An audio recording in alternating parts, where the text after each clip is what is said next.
إن الحمد لله نحمده ونستعينه ونستغفره ونعوذ بالله من شرور أنفسنا ومن سيئات أعمالنا من يهده الله فلا مضل له ومن يضلله فلا هادي له وأشهد أن لا إله إلا الله وأشهد أن محمدا عبده ورسوله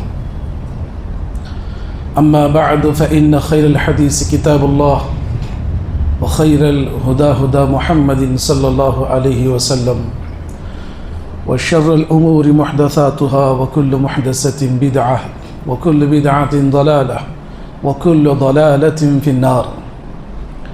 وقال الله تبارك وتعالى في القرآن المجيد: أعوذ بالله السميع العليم من الشيطان الرجيم من همزه ونفخه ونفسه. بسم الله الرحمن الرحيم. يا أيها الذين آمنوا اتقوا الله حق تقاته ولا تموتن إلا وأنتم مسلمون. يا أيها الناس اتقوا ربكم الذي خلقكم من نفس واحدة وخلق منها زوجها وبث منهما رجالا كثيرا ونساء واتقوا الله الذي تساءلون به والأرحام إن الله كان عليكم رقيبا.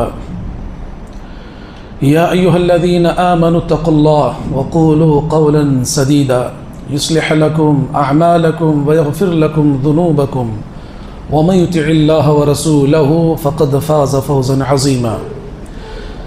وقال الله تبارك وتعالى في موضع آخر: يا أيها الذين آمنوا قوا أنفسكم وأهليكم نارا.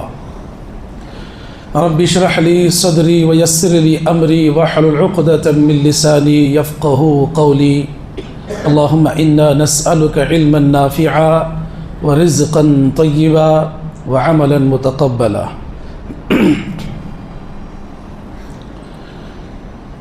سب سے پہلے تعریف اللہ رب العالمین کی، جس اللہ رب العزت نے مجھے اور آپ کو پیدا کیا، جس نے اس کائنات کو بنایا، جو کل کائنات کا خالق، مالک و رازق ہے۔ اللہ رب العالمین کی حمد و ثنا کے بعد درود و سلام ہو تمام پیغمبروں پر، خصوصاً میرے اور آپ کے پیارے نبی رحمت للعالمین سید المرسلین، امام کائنات، خاتم الانبیاء، امام الانبیاء محمد رسول اللہ صلی اللہ علیہ وسلم پر، جن کو اللہ رب العزت نے ہماری طرف رشد و ہدایت بنا کر کے مبعوث کیا تھا۔ محترم حضرات، بزرگوں، نوجوانوں، عزیز بچوں و محترمہ پردہ نشین اسلامی خواتین، آج میں آپ حضرات کے سامنے بخاری اور مسلم شریف کی ایک طویل حدیث ہے، بڑی لمبی حدیث ہے۔ اس حدیث میں اللہ کے پیارے نبی محمد رسول اللہ صلی اللہ علیہ وسلم نے جہنم اور جنت کی کچھ حالات کو بیان کیا ہے۔ تمام یہاں بیٹھے ہوئے مصلیان سے میری یہ گزارش ہے، یہ حدیث اگر شروع سے آپ آخر تک اچھی طریقے سے سنتے ہیں تو حدیث مکمل سمجھ میں آ جاتی ہے، ورنہ اگر تھوڑا سا بھی دھیان ادھر ادھر ہو گیا، نیند آپ پر غالب آ گئی تو مکمل طور پر حدیث سمجھ میں نہیں آئے گی۔ اللہ سے دعا ہے اللہ تعالیٰ مجھے اور آپ کو جو بھی ہم سنائیں، اللہ سننے سے زیادہ عمل کی توفیق عطا فرمائے، آمین یا رب العالمین۔ آئیے، بخاری اور مسلم کی صحیح روایت ہے۔ اس حدیث کے راوی سمرہ بن جندب رضی اللہ تعالی عنہ ہیں، اور بڑی پیاری حدیث ہے۔ سمرہ بن جندب رضی اللہ تعالیٰ عنہ کہتے ہیں کہ اللہ کے نبی صلی اللہ علیہ وسلم کی ایک عادت ہوا کرتی تھی۔ وہ عادت یہ ہے کہ جب بھی اللہ کے نبی صلی اللہ علیہ وسلم فرض نماز ادا کرتے، سلام پھیرتے، مصلیوں کی طرف متوجہ ہو کر کے بیٹھ جاتے تو صحابہ کرام سے کچھ سوال کرتے تھے۔ ان سوالوں میں سے ایک سوال یہ ہوتا تھا کہ کیا تم میں سے کسی نے اگر کوئی خواب ڈریم اگر کسی نے دیکھا ہے تو ہمیں بتائیں، میں اس کی تعبیر بتاتا ہوں۔ تو سمرہ بن جندب رضی اللہ تعالیٰ عنہ کہتے ہیں اسی طرح ایک مرتبہ اللہ کے نبی صلی اللہ علیہ وسلم نے نماز پڑھائی، ہماری طرف متوجہ ہوئے اور آپ صلی اللہ علیہ وسلم نے کہا کہ تم میں سے کسی نے کوئی خواب دیکھا ہے؟ تو صحابہ کرام نے کہا کہ اللہ کے نبی ہم میں سے کسی نے کوئی خواب نہیں دیکھا ہے۔ سب نے کہا کہ نہیں دیکھا ہے۔ اس کے بعد اللہ کے نبی صلی اللہ علیہ وسلم نے فرمایا، اے میرے صحابہ، کل کی رات جو گزری ہے ایک خواب میں نے دیکھا ہے۔ اب اللہ کے نبی صلی اللہ علیہ وسلم یہاں سے خواب کی تعبیر بیان کر رہے ہیں۔ اس سے پہلے ایک بات میں آپ کو بتاؤں کہ جو انبیاء کرام کی جو خواب ہوتے ہیں یہ وحی الہی کا ایک جز ہوتا ہے، اللہ کی طرف سے ایک پیغام، ایک میسج ہوتا ہے، وہ بھی ایک طرح کی وحی ہوتی ہے۔ یہ خصوصاً انبیاء کرام کے لیے ہے۔ اللہ کے نبی صلی اللہ علیہ وسلم فرماتے ہیں کہ کل کی رات جب میں سویا ہوا تھا، توجہ چاہوں گا، 2 فرشتے میرے پاس آئے۔ کتنے؟ 2 فرشتے میرے پاس آئے۔ ان دونوں فرشتوں نے مجھے جگایا، میں ان سے بیدار ہوا۔ ان دونوں فرشتوں نے کہا آپ ہمارے ساتھ چلیں۔ اللہ کے نبی صلی اللہ علیہ وسلم فرماتے ہیں کہ میں ان کے ساتھ آگے بڑھا۔ آگے بڑھنے کے بعد اللہ کے نبی صلی اللہ علیہ وسلم فرماتے ہیں دونوں فرشتے مجھے آسمان کی طرف لے کر کے چلے۔ بڑی پیاری حدیث ہے، اور اس کے اندر جو جنت اور جہنم کے جو حالات اللہ کے نبی نے بتائے ہماری اصلاح کے لیے بہت ضروری ہے میرے عزیز دوستو۔ اللہ کے نبی صلی اللہ علیہ وسلم فرماتے ہیں جب دونوں فرشتے مجھے لے کر پہلے آسمان پر پہنچے، دروازہ کھٹکھٹایا، اندر سے آواز آئی من ہوا، کون ہے؟ دونوں فرشتوں نے کہا ہم ہیں اور ہمارے ساتھ محمد رسول اللہ صلی اللہ علیہ وسلم ہیں۔ دروازہ کھولا گیا۔ اللہ کے نبی صلی اللہ علیہ وسلم فرماتے ہیں اسی طرح ایک در ایک آسمان ہم چڑھتے گئے۔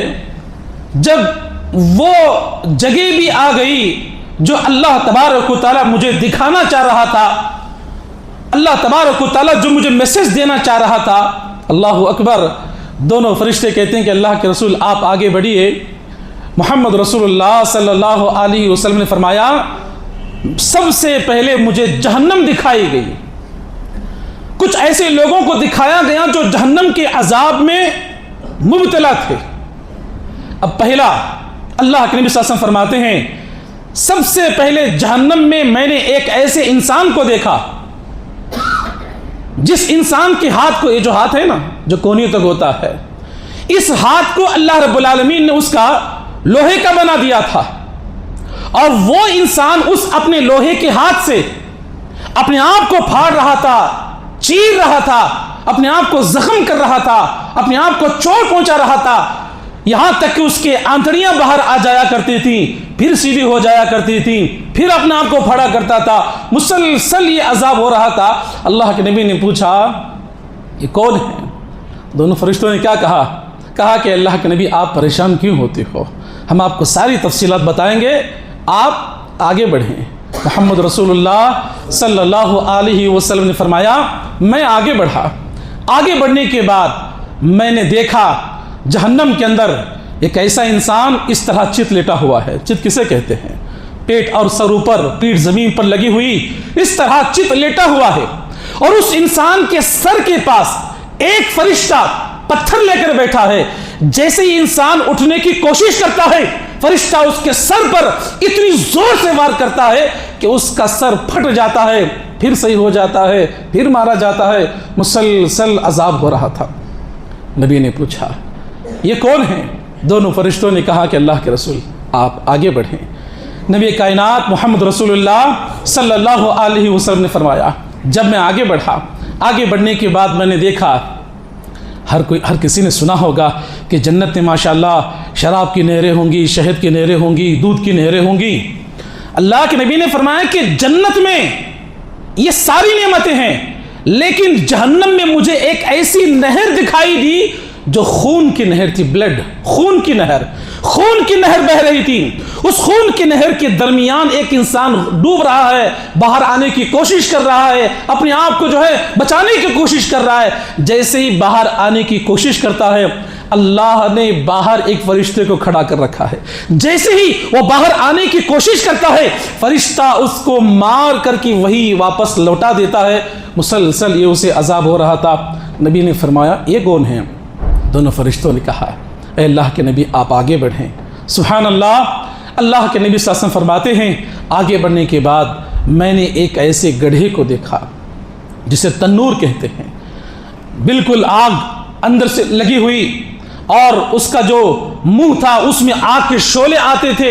اتنی زبردست آگ کا گڑھا تھا، اس میں بغیر کپڑے والے مرد، بغیر کپڑے والی عورتیں، برہنہ مرد اور خواتین اس میں تھے، جل رہی تھی، چیخ و چلا رہی تھی، اور شعلوں کی وجہ سے اوپر آ جایا کرتی تھی۔ نبی نے کہا کہ یہ کون لوگ ہیں؟ دونوں فرشتوں نے کہا کہ اللہ کے رسول ساری تفصیلات آپ کو بتائی جائیں گی، الحمدللہ آپ آگے بڑھیں۔ اللہ کے نبی صلی اللہ علیہ وسلم فرماتے ہیں دونوں فرشتوں نے کہا اب آپ نے بائیں طرف تو دیکھ لیا، اب آپ تھوڑا اپنے دائیں طرف دیکھیں، اب آپ ذرا اپنے سیدھی طرف دیکھیں۔ سبحان اللہ، اللہ کے نبی صلی اللہ علیہ وسلم فرماتے ہیں جیسے ہی میں نے اپنے سیدھی طرف دیکھا، سبحان اللہ، جہاں مجھے جنت محسوس ہو رہی تھی، جنت کے وہ باغات مجھے دکھائی دے رہے تھے، جنت کی وہ نعمتیں مجھے دکھائی دے رہی تھیں۔ اللہ کے نبی نے فرمایا جنت میں ایک ایسا محل میں نے دیکھا، جنت میں ایک ایسا محل میں نے دیکھا جو محل میں صرف مرد حضرات تھے، کوئی خاتون، کوئی عورت نہیں تھی۔ اللہ کے نبی بڑے پریشان ہوئے، کہا کہ یہ کس کا ہے؟ فرشتوں نے کہا کہ آگے بڑھیں۔ اللہ کے نبی صلی اللہ علیہ وسلم فرماتے ہیں، بخاری مسلم کی صحیح روایت ہے میرے عزیز دوستو، اللہ کے نبی نے فرمایا کہ اور جب میں آگے بڑھا تو میں نے دیکھا جو پہلا محل میں نے دیکھا تھا اس سے بھی زیادہ خوبصورت، اس سے بھی زیادہ ہیرے جواہرات سے مزین، لیکن بالکل خالی تھا، اس میں کوئی نہیں تھا۔ یہی سوال اللہ کے نبی نے کیا کہ یہ کس کا محل ہے؟ دونوں فرشتوں نے کہا کہ اللہ کے رسول آگے بڑھیں۔ محمد رسول اللہ صلی اللہ علیہ وسلم نے فرمایا جب میں آگے بڑھا تو بہت بڑا ایک درخت میں نے دیکھا جس کی شاخیں بڑی، جس کی ٹہنیاں بڑی تھیں۔ درخت کے نیچے ایک بزرگ عمر دراز ایک شخص بیٹھے ہوئے تھے، اور چھوٹے چھوٹے معصوم بچے ان کے آس پاس کھیل رہے تھے۔ یہاں پہنچنے کے بعد اللہ کے نبی نے فرمایا کہ الانتہا، اب انتہا ہو گئی ہے، اب مجھے برداشت نہیں ہو رہا ہے، اب مجھے سننا ہے، اب مجھے جاننا ہے کہ وہ عذابات کن لوگوں کے لیے تھے، اور مجھے یہ جاننا ہے کہ یہ نعمتیں کن لوگوں کے لیے تھیں۔ آؤ میرے عزیز دوستو، میرے نوجوانوں، اللہ تعالیٰ مجھے اور آپ کو اس حدیث کو سمجھتے ہوئے اپنی اصلاح کرنے کی توفیق عطا فرمائے، آمین یا رب العالمین۔ سب سے پہلے فرشتوں نے کہا اے اللہ کے نبی، آپ نے جو سب سے پہلے جو انسان کو دیکھا جس کا ہاتھ کیا تھا؟ لوہے کا بنا ہوا تھا، جس کے ہاتھ کو اللہ نے لوہے کا بنا دیا تھا، اور وہ اپنے آپ کو چیر رہا تھا، پھاڑ رہا تھا، اپنے آپ کو تکلیف پہنچا رہا تھا۔ فرشتوں نے کہا کہ اے اللہ کے رسول یہ دنیا کے اندر جھوٹ بولا کرتا تھا، جھوٹ بولا کرتا تھا۔ میرے عزیز دوستوں، آج جھوٹ ہمارے پاس معمولی بن چکا ہے، آج جھوٹ کہاں کا نہیں ہوتا ہے۔ اللہ معاف فرمائے، بہت سارے ایسے لوگ آج ہمارے اندر ملوث ہیں۔ جھوٹ ایک ایسا گناہ ہے، اگر آپ ایک جھوٹ بولیں گے اس ایک جھوٹ کو چھپانے کے لیے 10 جھوٹ بولنے پڑتے ہیں۔ ایک منافق کی نشانی ہے آیت المنافقی الثلاثہ، اذا حدث کذب واذا اؤتمن خان واذا وعد اخلف۔ ایک منافق کی نشانی ہے کہ وہ انسان بار بار جھوٹ بولتا رہتا ہے۔ جھوٹ سے بچنا چاہیے۔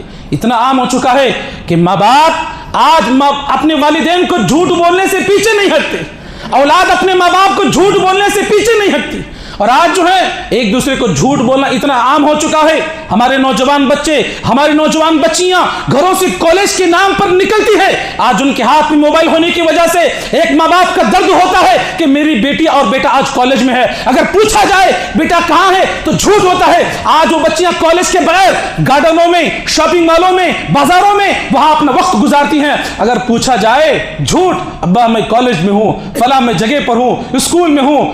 آج یہ جھوٹ اتنا عام ہو چکا ہے کہ مسلمان جھوٹ بولنے کو آج ایک معمولی سمجھتا ہے۔ بہت سارے دکاندار یہاں پر ہوں گے، اللہ کے نبی صلی اللہ علیہ وسلم فرماتے ہیں اگر وہ انسان جو اپنے کاروبار میں جھوٹ بولتا ہے، آپ نے 10 روپے کی کوئی چیز خریدی ہے اور سامنے والا آپ کے پاس کسٹمر آتا ہے، آپ اسے یہ کہتے ہیں کہ واللہ میں نے اسے 15 روپے میں خریدا ہے، میں تمہیں 20 روپے میں دے رہا ہوں، اگر کوئی قسم کھا کے کہتا ہے اللہ کی قسم میں نے اسے 15 روپے میں خریدا ہے، نبی نے فرمایا جنت میں جانا دور کی بات، جنت کی خوشبو تک سونگھ نہیں سکتا۔ جھوٹ سے بچے میرے عزیز دوستو۔ جھوٹ ایک ایسا گناہ ہے کہ انسان جھوٹ بولتے بولتے بولتے اسے اتنی عادت ہو جاتی ہے کہ ہر بڑا سا بڑا جھوٹ اسے آسان دکھائی دیتا ہے۔ اللہ تعالیٰ مجھے اور آپ کو کبیرہ گناہ جھوٹ سے اللہ تعالیٰ ہماری حفاظت فرمائے۔ اللہ ہر موقع پر ہر حالت میں سچ بولنے کی اللہ ہمیں توفیق عطا فرمائے، آمین رب العالمین۔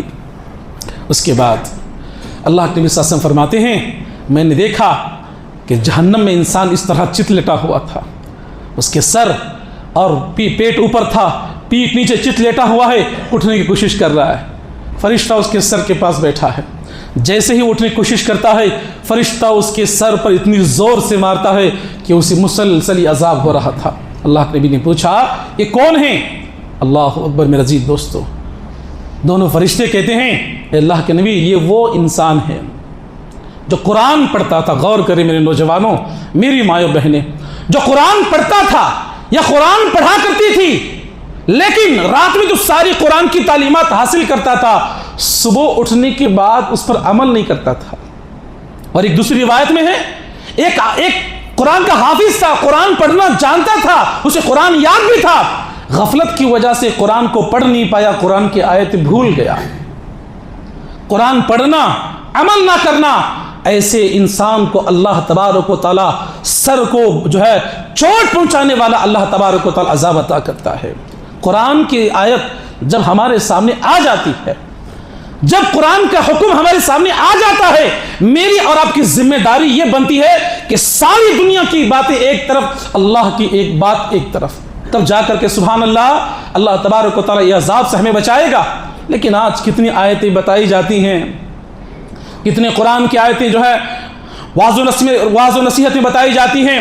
جمعہ کے متعلق کہا گیا یا ایھا الذین آمنوا یا ایھا الذین آمنوا اذا نودی للصلاۃ من یوم الجمعہ، اے لوگوں جب نماز کا وقت ہو جائے اپنے کاروبار کو چھوڑ دو، اپنی تجارت کو چھوڑ دو، اپنے سارے بزنس کو چھوڑ دو، آؤ اللہ کے گھروں کی طرف، آؤ اللہ کے گھروں کی طرف، یہ قرآن کہتا ہے۔ اب کتنے ایسے حضرات ہیں جو اذان کے بعد مسجد میں آئے ہیں، کیا قرآن کا عمل ان آیتوں پر آج ہمارا ہے؟ نہیں ہے۔ تو قرآن سن کر کے بھی جو اگر عمل نہیں کرتا ہے اللہ تعالیٰ اسی عذاب عطا کرتا ہے۔ میرے عزیز دوستو عمل کرنے کی ضرورت ہے۔ صحابہ کرام کے اندر اللہ اکبر ایک حکم جو اللہ تبارک و تعالیٰ کا ہو، ایک حکم جو نبی کا ہو، صحابہ سر تسلیم خم کیا کرتے تھے۔ آپ کو بتاؤں یہ اللہ کے نبی صلی اللہ علیہ وسلم خطبہ دے رہے تھے، غور کرنے کی بات ہے، صحابہ قرآن کی آیتوں پر کیسے عمل کرتے تھے، خطبہ دے رہے تھے، نبی کی آیتوں پر کیسے جو ہے وہ عمل کیا کرتے تھے۔ نبی خطبہ جب دے رہے تھے صحابہ کرام مسجدوں کی طرف آ رہے تھے، بالکل خطبے کے درمیان ایک شخص کھڑا ہو گیا، ایک شخص کھڑا ہوا، نبی نے فرمایا اے فلاں کیوں کھڑے ہو، بیٹھ جاؤ۔ غالباً حضرت عبداللہ بن مسعود رضی اللہ تعالیٰ عنہ مسجد میں داخل ہو رہے تھے، ابھی مسجد میں آ رہے تھے، ایک قدم مسجد کے باہر، ابھی وہی دہلیز میں ہیں، نبی کی آواز صحابی کے کان میں سنائی دی، بیٹھ جا، اللہ اکبر، وہ صحابی وہیں جوتوں میں بیٹھ گئے۔ نبی نے کہا عبداللہ میں نے تم کو نہیں فلاں کو بیٹھنے کے لیے کہا تھا، تم کیوں بیٹھ گئے؟ حضرت عبداللہ رضی اللہ تعالیٰ عنہ کہتے ہیں اے اللہ کے نبی میں مسجد کی طرف آ رہا تھا، میرے قدم مسجد کی طرف بڑھ رہے تھے، میرے کان میں آپ کا حکم سنائی دیا، بیٹھ جا۔ اگر آپ کا حکم سننے کے بعد ایک قدم بھی اگر میرا آگے بڑھتا تو وہ مسجد کی طرف نہیں بلکہ جہنم کی طرف جاتا۔ صحابہ کا یہ عمل ہوا کرتا تھا۔ تو قرآن کی آیت جب آ جائے، نبی کا جب پیغام آ جائے، میری اور آپ کی ذمہ داری ہے اس پر عمل کر لینا چاہیے۔ لیکن آج ہم نے قرآن کو کیا بنا رکھا ہے؟ آج قرآن اور ہمارا تعلق کیا ہے؟ قرآن اور آج ہمارا تعلق یہ ہے، اللہ ماشاءاللہ کچھ حضرات پڑھتے الحمدللہ، اللہ ان کو جزا خیر دے، لیکن آج قرآن تعویذوں کے لیے استعمال ہوتا ہے۔ قرآن آج کسی کا انتقال ہو جائے اس کی سر کے پاس بیٹھ کر کے سورہ یاسین کی تلاوت کی جاتی ہے، کوئی گھر کی اوپننگ کرنا ہے قرآن خوانی کی جائے، یا کوئی جو ہے اپنے گھر بنا لیا بڑی بڑی آیتوں کے توغے لگائے جائیں، آیتیں لگائی جائیں۔ آج ہم نے قرآن کو ایک اپنی معاشی کا ذریعہ بنا رکھا ہے۔ قرآن پڑھا کرے، گھر میں برکت کیسے آتی ہے؟ اللہ اکبر۔ ایک صحابی رسول کہتے ہیں کہ اللہ کے رسول میں رات میں اپنے گھر میں تھا، قرآن پڑھ رہا تھا، برکت کیسے آتی ہے میرے عزیز دوستوں؟